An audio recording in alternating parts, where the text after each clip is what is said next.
Hey, everybody, welcome back to a SUBTA Friday Live.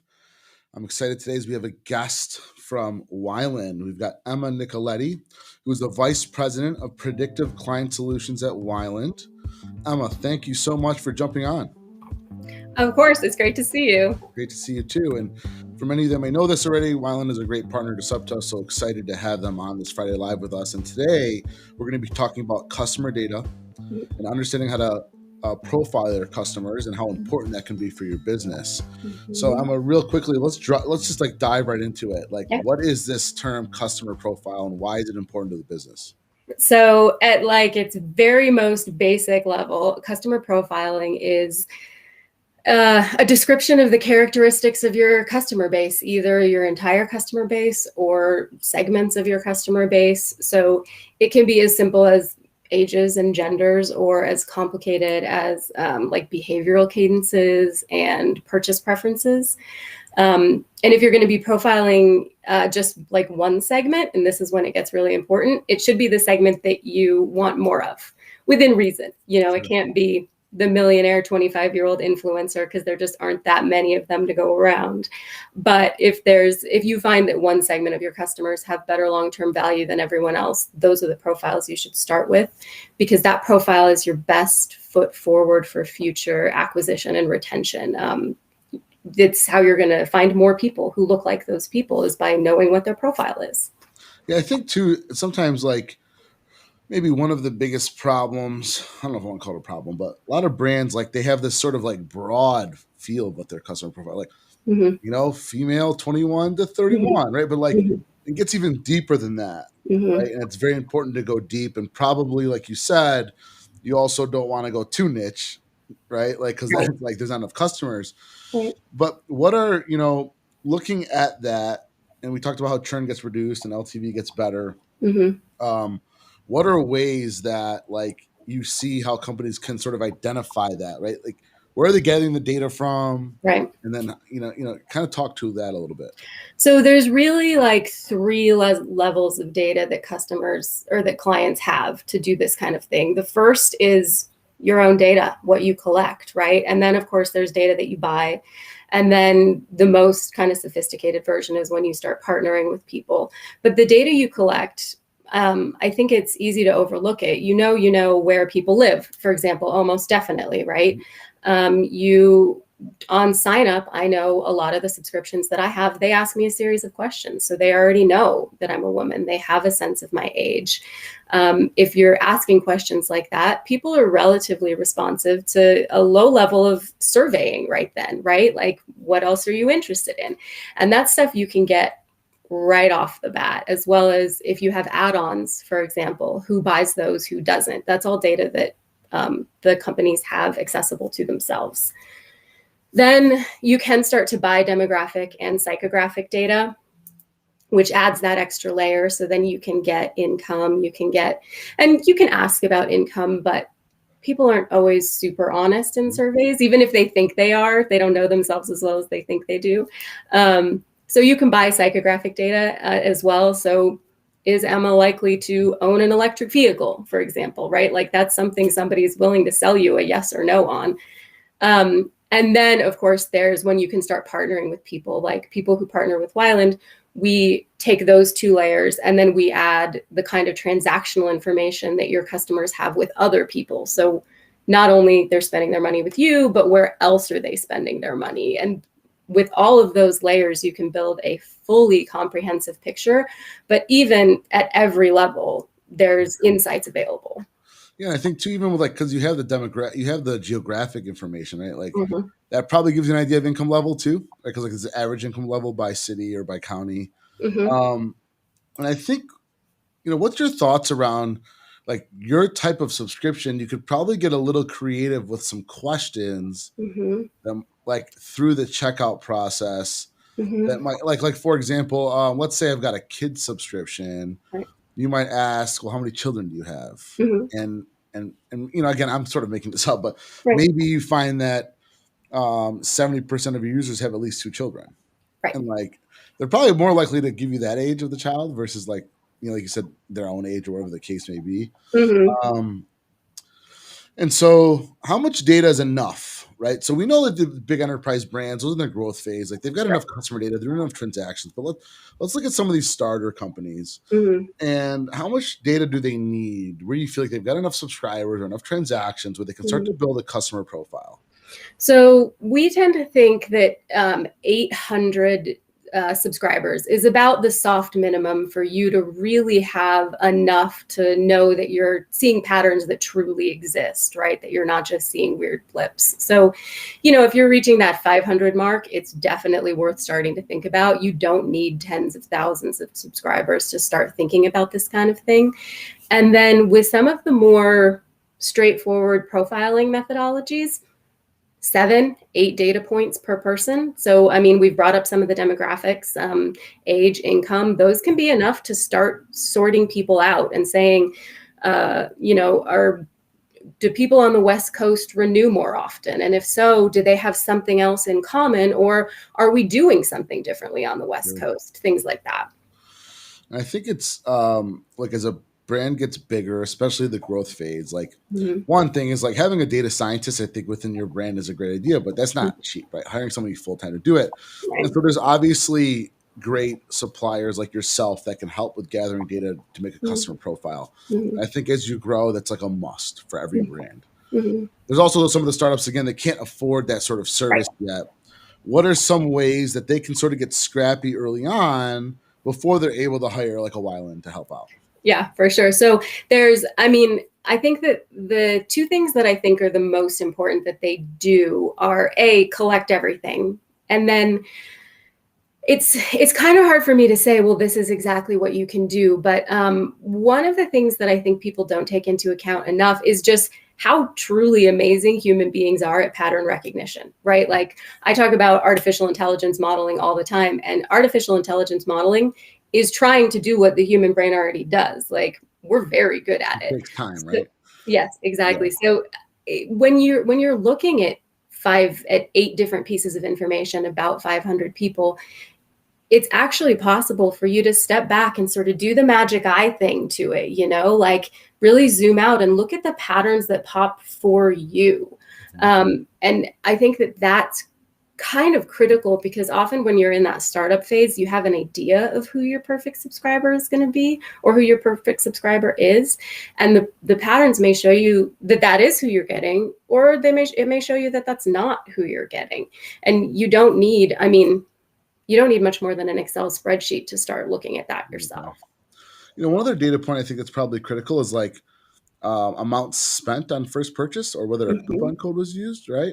And so I think that in general, we probably see that people that have a bigger coupon code on the first purchase are more likely to churn sooner. Is that sort of right on this?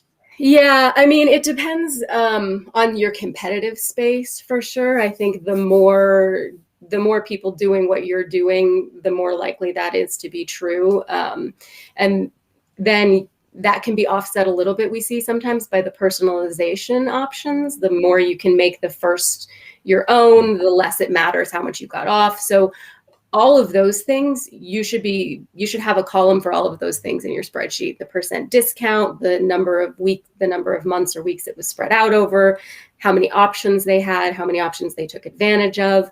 You might not end up using it all, but it's going to be really hard to recreate that if you want to know 6 months down the line. Yeah. What's a sort of like creative data point you've sort of noticed, or something that you don't typically think of? Is there something you guys through your time have like picked up and said, we started gathering data around, I don't know. Is there something that you've sort of seen and there's a trend with a certain demographic? That's really interesting because we certainly see it within the data that we have available at Wiland, but that's not necessarily available to people who are looking at their own. I think one of the things people can consider themselves is look at who follows you and talks about you on social media and compare the profile of those, if possible, to your actual subscribers. That can be fascinating because they can be the same, or it can turn out that the people who are supporting you financially and the people who are supporting you socially are totally different. And I love it when that happens because then it's such a project to figure out why. You think a brand could, like, even on a small scale, just grab like 50 of the top are the longest lasting customers, put them in a doc, gather all as much data as possible on that individual, and come up with a customer profile. Can they do that, you think? They can, as long as they're willing to be flexible about watching that, accepting that that should be an organic idea, right? That the next 50 people might move that 15 degrees in one direction or the other. Yeah. But yeah, I mean, it's certainly a starting point and probably more useful than guessing. Absolutely. And so, yeah, that makes a lot of sense. And I think that another thing that we can do with this data, and this is something that I'm really keen on, is like this proactive retention. And so you start to build a customer profile around knowing that this set of customers is more than likely to cancel at a certain time. Do you guys do that, or what's your thoughts around it? Yeah, so we actually tend to prefer to come at it from the other direction. We tend to prefer to say, these are your customers who are most likely to be your long-term value customers. So these are the ones to focus on, and you're almost definitely going to lose these people no matter what. But of course, there is something to be said for looking for the high churn and likelihood and offering them something to keep around as well. We just personally, there is a subset of the subscriber customer base in general that's never going to be loyal no matter what you do. And if you can identify those people and just remove your effort from them, that's probably the best use of your time. Yeah. That makes a lot of sense. I think it's like the nice thing about the proactive retention is, like, again, trying to get another month out of somebody, another 2 months out of somebody. That's interesting. And so where do you think some brands, or where have you seen brands do some really good things with the data? Like, are they looking at data by ad sets? Are they looking at LTV by ad sets? What are some things that you're seeing that people are doing that's like super creative, with data and their brands that you've seen them really sort of excel? I think I tend to probably be a little bit biased on this because I'm not coming at this from a marketing perspective, but rather a mathematical one. I think that the brands that excel are the ones that don't do that as much as you necessarily think that they should. And that's what I see is I see them go through these growth cycles, right? Where you sort of start with one strategy because that's what you have the time and money and energy for. And then they go through a middle section where, well, we're going to do this for these guys and this for these guys. And then as they grow, they start to say, you know what, this is what we're putting out into the world. These are the kinds of people we're bringing back in general. And the broader approach starts to work again. And I think the companies in the middle who try to over control it are honestly not doing themselves any favors from both a workload and a results perspective. So you're saying, like, when they try to go too deep on the customer profile, it's sometimes hurting them because maybe they're not grabbing customers that weren't aware of them, and like they can build another customer profile. Is that sort of right? Yeah, they're effectively building in their own. They're letting their own bias, even if the profiles were kind of mathematically validated. When you say, this is what I want, you're stopping new people from showing up. So yeah, kind of we call it bias. And I got to imagine every brand's got multiple customer profiles, or no? Like, is there multiple? Can there be multiple? There absolutely can be multiple. So it really depends on the size of the customer file. When you're at that, 800 spot, for example, you probably don't want more than 3 or 4. You could potentially find 6 that are actually different, but whether or not that's going to be actionable, 3 of those might be very similar. It might just be one are in their 30s and one are in their 40s. And that's probably not actionably different for you. But one might be men and one might be women. And that is very actionably different. Do you think brands should try to regularly survey their customers to gather more data by incentivizing them maybe to win a free month's box or 3 months or 6 month subscription? Do you think they should be regularly doing that? And when is too many questions too much? Like, I feel like you're probably on the side, like, the more data, the better, right? But yes, the more data, the better. but oh my gosh, there's so much research out there about survey data. And so keep it to one screen, never trick them into thinking that into going through multiple screens if they didn't know they had to do that. Love it. Okay. Because honestly, you start to get trash data because they'll keep going in order to get the incentive, but the questions are not really answered right. Right, exactly. So 5 questions, one screen. Yes, absolutely. Continue to do that. It's great. You know, it's funny because I remember us always trying to identify what was the right number of questions. So 5 questions, one screen is like a really good sweet spot. And how about like, I was always against like the question that was like an open answer. Where like, you know, like I like there to be a selection, right? Yes, absolutely. I mean, if you have a data scientist and they like data mining and, you know, word clouding and everything, you can do an optional open answer because they can be fun, but it's not, again, I'm coming back to that word actionable. You never get anything actionable out of those. Right. And then is there things about like when customers go to churn, is there data there that's important that we can ask, questions we can ask? Yeah,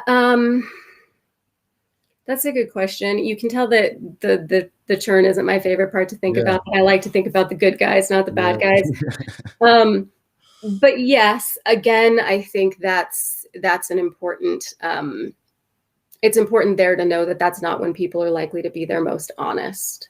I actually belong to a couple of subscription boxes, and every time I skip a food subscription boxes, and every time I skip a week, they force me to say why. And at this point, I'm just randomly picking one. Yeah, it's always or you feel like the first one gets selected. Just exactly. So if you are far enough along to partner with someone like us, what we can start looking at is where they maybe redirected their money. So if they left you, did they leave subscriptions in general, or is it just you? And we can start doing research around that. But you yourself, it's mostly their behavior leading up to that point and their answers leading up to that point rather than at that point that's going to be helpful. Do you have any data insight on like, call it share of wallet or number of subscriptions? Like, are you seeing on average subscribers that have one subscription or subscribe to 5 or 4? Do we know anything on that? I don't want to say that this is conclusive, but I would say based on our data, once you're a subscriber, you're a multi-subscriber. The people who are unique in the subscription space are incredibly rare. And I would say even 2 is pretty infrequent. I think like 3 to 6 or 7 is probably what's most frequent. Is there still a large percentage of people that aren't subscribed to some D2C product, do you think? Yeah, I do. I think that when you start to think about people who are 50 and up, that kind of age range that's a whole generation of people who have not really embraced it. Yeah. So maybe there's opportunity. I think that there very potentially is. And it's interesting because subscriptions are I think that in general, we think of them as being sort of younger. Yeah. Right? Yes, you're right. Yeah. Like even our event, right? Like a lot of young entrepreneurs. Exactly. You're 100% right. And it's so hard for me because I just see it every day, and I'm probably subscribed to like 30 things I don't even know, right? Like there's a new box showing up my house, or like between YouTube and Netflix and Disney Plus and HBO, like I'm subscribed to probably 30. But you're not an average subscriber. Not an average subscriber. So, and then are you seeing is there certain parts of the country that aren't more as adept? I'm sorry to put you to the spot, some of these questions, but maybe no, it's okay. It's okay. I've actually talked about this with people from your organization before because this is such an interesting question. I thought I knew the patterns. If you'd asked me 2 years ago, I would have told you the patterns, and then the last 18 months changed them dramatically. There were zones of the country, Montana, that were just not subscribers. And that is no longer true. So COVID probably had a big effect on that, right? Yeah. And people who found it much harder to walk to local grocery stores and stuff during COVID, became subscribers when they wouldn't have been before. So the increase in the places that we didn't previously see it was higher. So it's kind of hard to say now where they really are. That makes sense. Well, Emma, this was amazing. I appreciate all your insight. And I know you guys are going to be at SubSummit in Dallas this year. So if people have any questions around data, make sure you stop by the Wiland booth and talk to Emma and her team. As a reminder, everybody, SubSummit September 21st to the 23rd in Dallas. We're back in person. We're excited. And really looking forward to networking again and seeing so many of your great faces. So, and those of you watching, our next SubTA Live is actually next Wednesday. We're doing it on Wednesday instead of Friday. I've got Ben Parr from Octane AI talking about Messenger and ways to communicate with your membership and your community, which is great. Emma, thank you again so much. Thank you so much. It's great to see you. And I'll see you next month. Yep. Bye.